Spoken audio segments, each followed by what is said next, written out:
Je ne sais pas pourquoi j'ai rouvert ce dossier. Peut-être parce que les nuits deviennent longues, ou que le silence finit toujours par parler.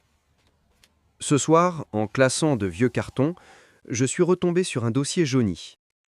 Affaire 07 482, disparition, lac d'Annecy. Je me souvenais vaguement de cette histoire.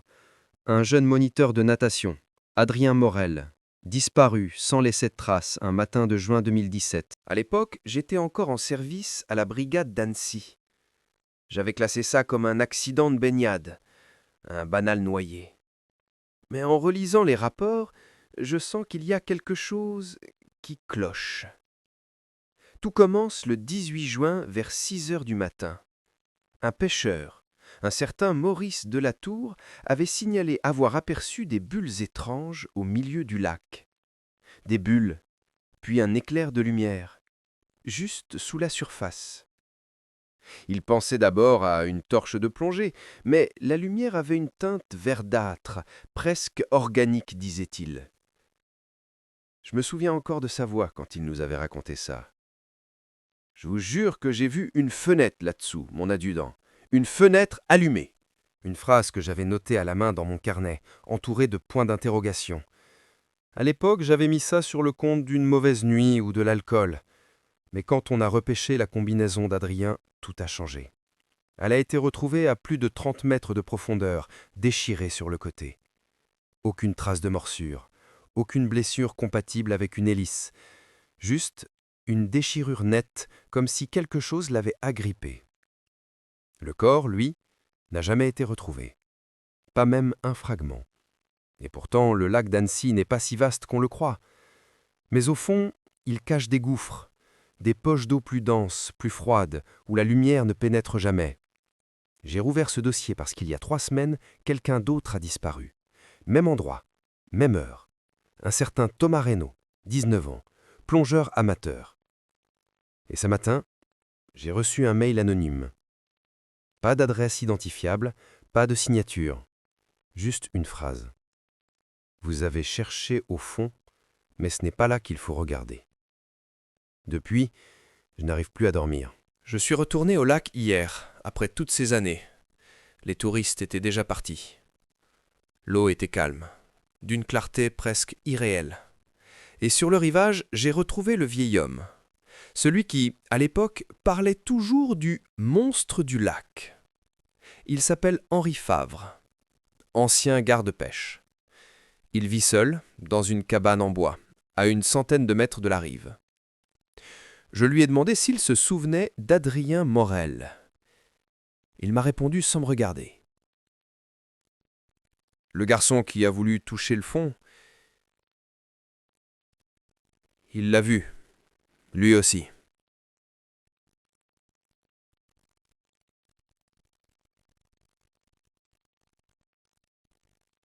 Je lui ai demandé de quoi il parlait.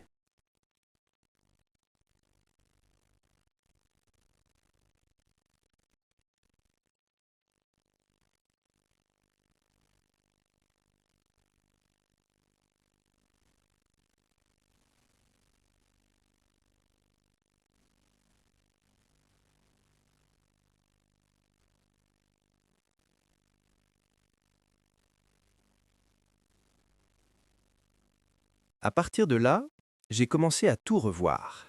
Les photos, les rapports, les témoignages. Et surtout, un détail qui m'avait échappé à l'époque. Sur la dernière vidéo qu'Adrien avait enregistrée avec sa GoPro, on distingue, juste avant que tout devienne noir, un visage, flou, collé à la vitre de ce qui semble être une fenêtre sous l'eau. Et derrière ce visage, des ombres, des silhouettes figées. Il m'a répondu sans me regarder. Le garçon qui a voulu toucher le fond, il l'a vu, lui aussi. Je lui ai demandé de quoi il parlait. Henri a tourné la tête vers le lac. Ses yeux étaient rouges, pleins d'eau. Ce n'est pas un monstre, monsieur l'inspecteur. C'est un souvenir. Je n'ai pas compris. Mais dans sa voix, il y avait une peur que je n'avais jamais entendue chez un homme de son âge. Il m'a raconté qu'en 1979, un groupe de plongeurs spéléo avait tenté une descente dans les cavités sous lacustre. Ils n'étaient jamais remontés. Et depuis, parfois, la nuit, les pêcheurs voient des lueurs danser sous la surface. Pas des lampes, pas de reflets, des lumières qui respirent. J'ai repassé la vidéo une dizaine de fois. Chaque visionnage me laissait un peu plus mal à l'aise. La lumière, le flou, le mouvement, tout semblait normal jusqu'à cette dernière seconde. Puis ce visage, figé, inexpressif, les yeux grands ouverts, et pourtant impossible de dire s'il s'agissait d'un être vivant ou d'un reflet. J'ai fait agrandir les images par un collègue de la police scientifique, un vieil ami resté au service après mon départ. Il m'a appelé 3 jours plus tard. Sa voix tremblait un peu. « Écoute, Jean, ton truc là, c'est pas un visage. Enfin, pas complètement. » Je lui ai demandé ce qu'il voulait dire. « Regarde la structure, les contours. C'est comme si c'était taillé dans du verre. » Du verre? Je ne comprenais pas. Il m'a envoyé le cliché retravaillé. Et j'ai vu. Ce n'était pas un visage humain, c'était comme une surface réfléchissante, courbée, incrustée de fissures fines, presque organiques. Et dans ces fissures, on distinguait d'autres formes, derrière. Des formes humaines, immobiles, alignées, comme si elles observaient depuis l'autre côté. Cette nuit-là, j'ai rêvé du lac. L'eau était noire, et au fond, il y avait des vitres, des dizaines de vitres dressées, formant une sorte de mur. Derrière, des visages pressés contre la surface, les yeux ouverts. Ils ne bougeaient pas, mais ils semblaient attendre. Je me suis réveillé en sursaut, la bouche sèche, avec cette odeur d'eau stagnante dans le nez. Le lendemain, j'ai décidé de reprendre le terrain. Pas en uniforme, bien sûr. J'ai sorti mon vieux carnet, mes notes, mes cartes topographiques du lac. Et j'ai repris contact avec la gendarmerie nautique d'Annecy. Un certain sergent Duprat m'a reçu. Un jeune, motivé, encore naïf. Je lui ai parlé de la disparition d'Adrien, du dossier Reynaud et des correspondances. Il a écouté en silence, puis a hoché la tête. On en a eu d'autres, des affaires bizarres, monsieur.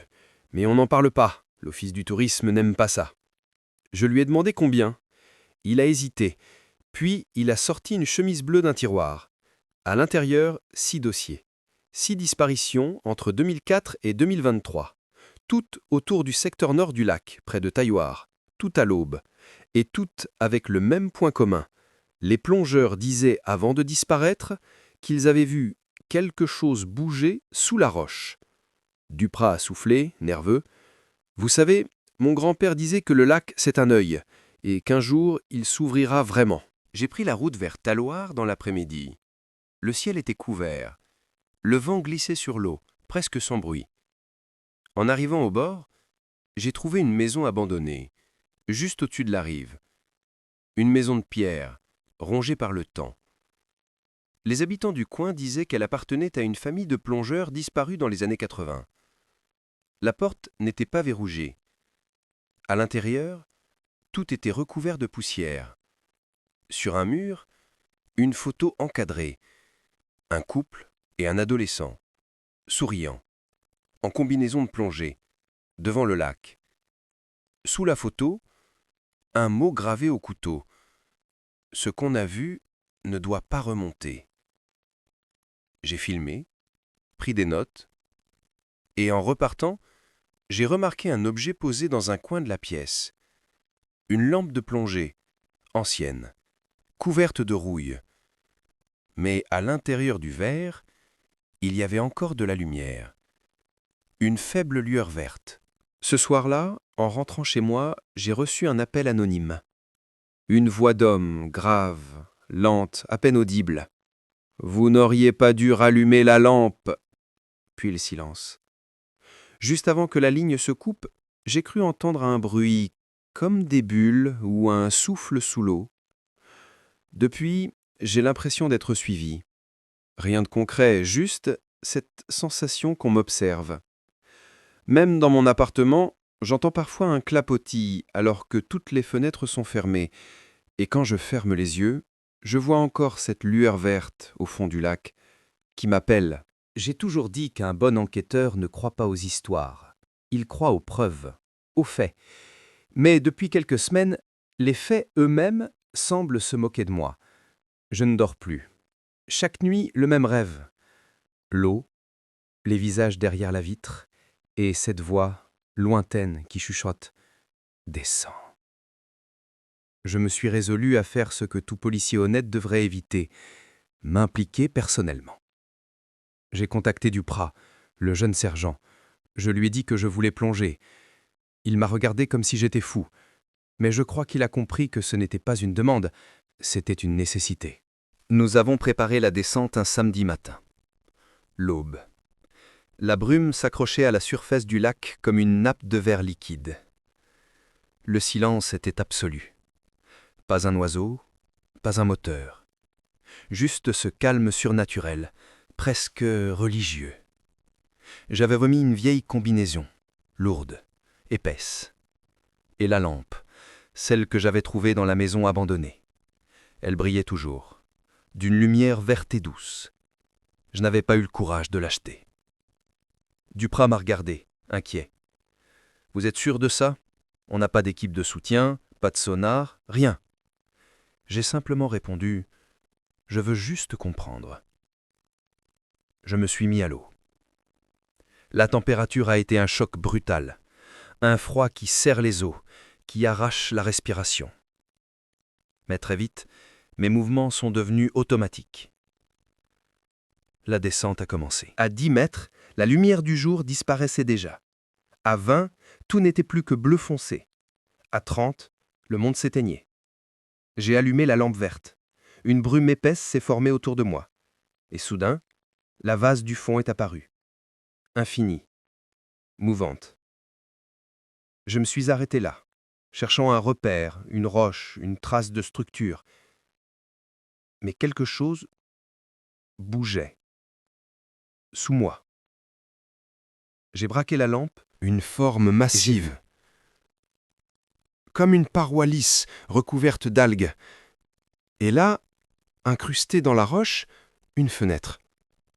Rectangulaire, parfaitement intacte. Derrière, une lumière pâle. Et des silhouettes. Je ne pouvais plus respirer normalement. La pression, l'émotion, la peur, tout me serrait le thorax. Mais je n'ai pas reculé. J'ai avancé, lentement, jusqu'à poser ma main sur la vitre. Elle vibrait. Comme un battement de cœur. Puis, quelque chose s'est produit. La lumière verte de ma lampe s'est éteinte d'un coup, et la fenêtre s'est allumée davantage. Une silhouette s'est avancée derrière la vitre. C'était un homme. Le visage pâle, les yeux ouverts, la bouche entr'ouverte. Il portait une combinaison de plongée. J'ai reconnu le logo sur la poitrine.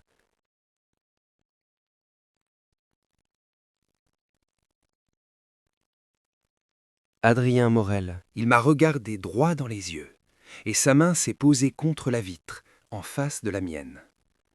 Alors, l'eau a vibré autour de moi, comme si le lac entier retenait son souffle. Puis, un craquement, la vitre s'est fendue, un son impossible à décrire, un hurlement sous-marin venu de partout et de nulle part. J'ai essayé de remonter, de battre des jambes, mais quelque chose m'a saisi la cheville. Froid, glacial, humain. J'ai paniqué. Je tirais, je frappais, et dans la panique, j'ai arraché la lampe. Elle s'est allumée de nouveau d'un verre éclatant, aveuglant. Tout s'est figé, et j'ai vu.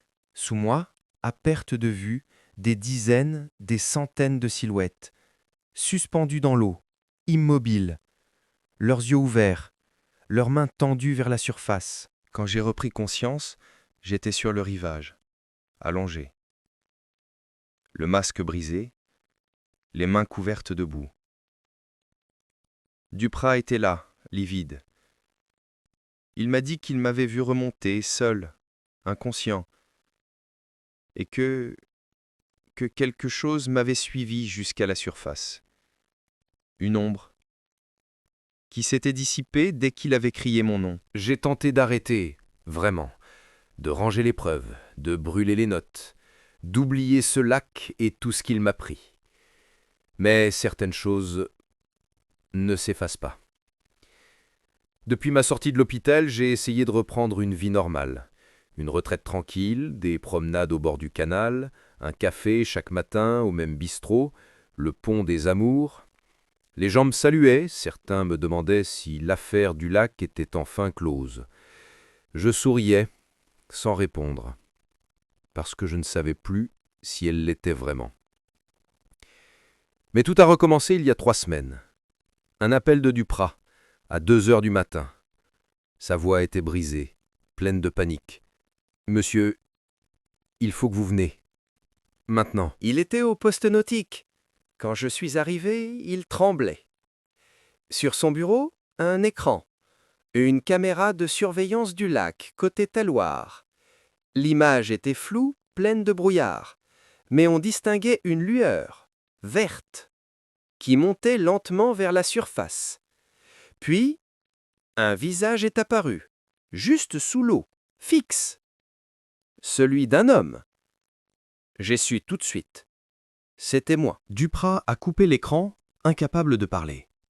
Je n'ai rien dit. Je me suis assis, j'ai sorti une cigarette et je l'ai regardé se consumer sans la fumer. Puis j'ai demandé calmement « Depuis quand ça apparaît ?» 3 nuits. Toujours à la même heure. 3h07. L'heure exacte à laquelle j'étais censé être mort, d'après mon rapport médical.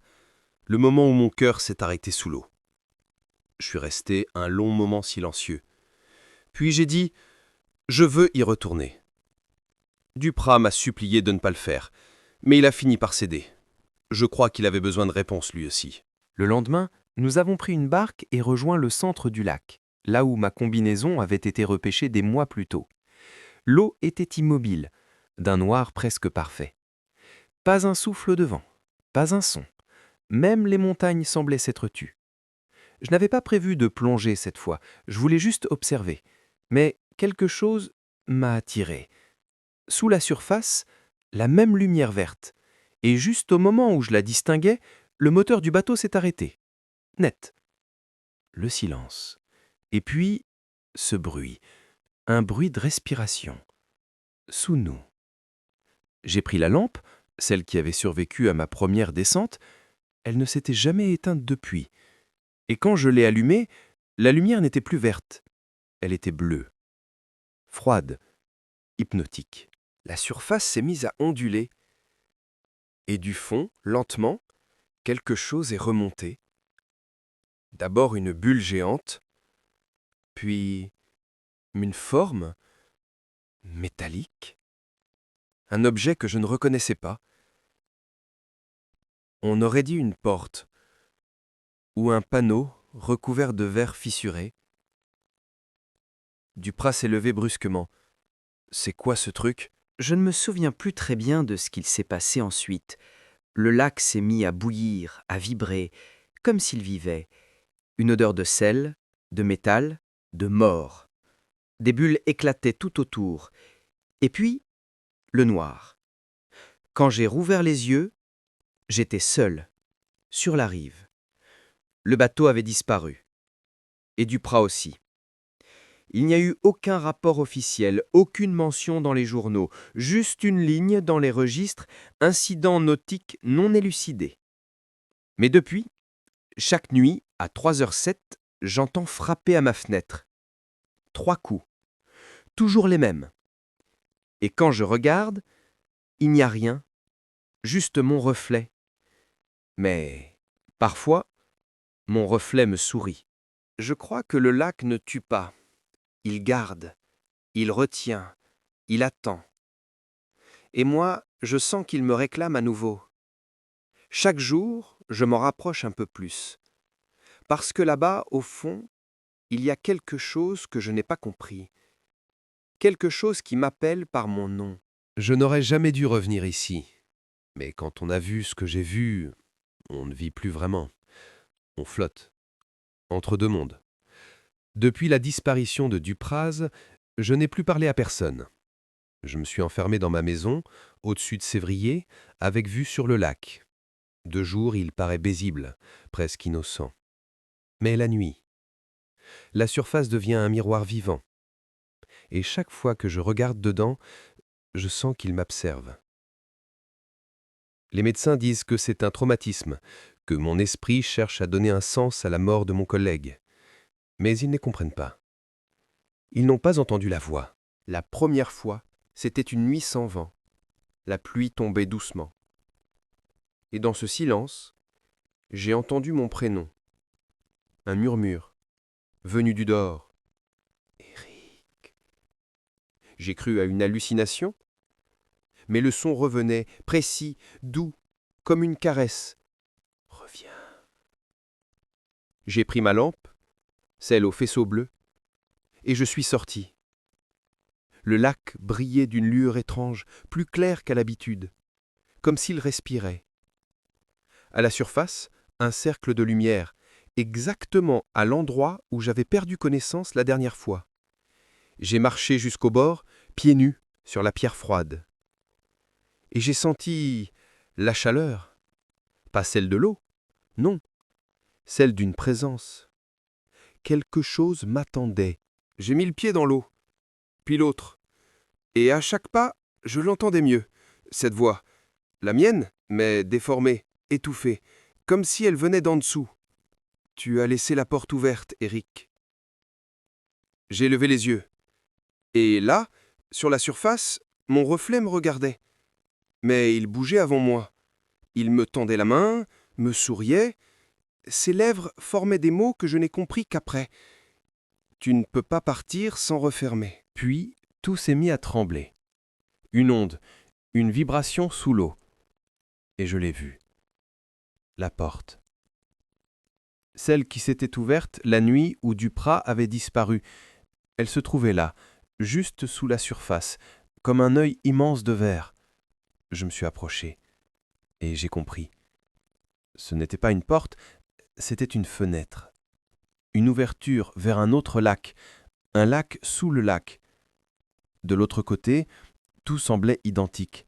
Les montagnes, la lune, le ciel, mais tout était inversé, distordu, comme dans un rêve noyé.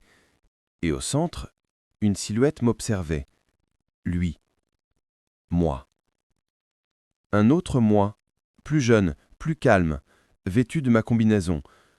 Celui que le lac avait gardé. Je sais que tu ne me croiras pas, mais ce que je vais te dire, c'est la vérité. Il y a deux mondes au lac d'Annecy. Celui que tout le monde voit et celui qui se reflète. Quand un corps disparaît ici, il ne se noie pas, il passe. Et parfois, il envoie un écho, un reflet vivant, une ombre qui reprend la vie de celui qui l'a perdu. J'ai senti l'eau me tirer, douce mais implacable. Je n'ai pas résisté, parce qu'au fond, je savais que je ne vivais plus vraiment depuis ce jour. Je suis descendu. J'ai franchi la fenêtre, et tout est devenu silencieux. Plus de battements de cœur, plus de peur, juste le calme. Depuis, je vois le lac d'en bas. Je vois les reflets de ceux qui s'y penchent, certains curieux, d'autres tristes. Et parfois, je murmure leurs prénoms, juste pour voir s'ils m'entendent. Si vous allez un jour au lac d'Annecy, évitez les rives après minuit.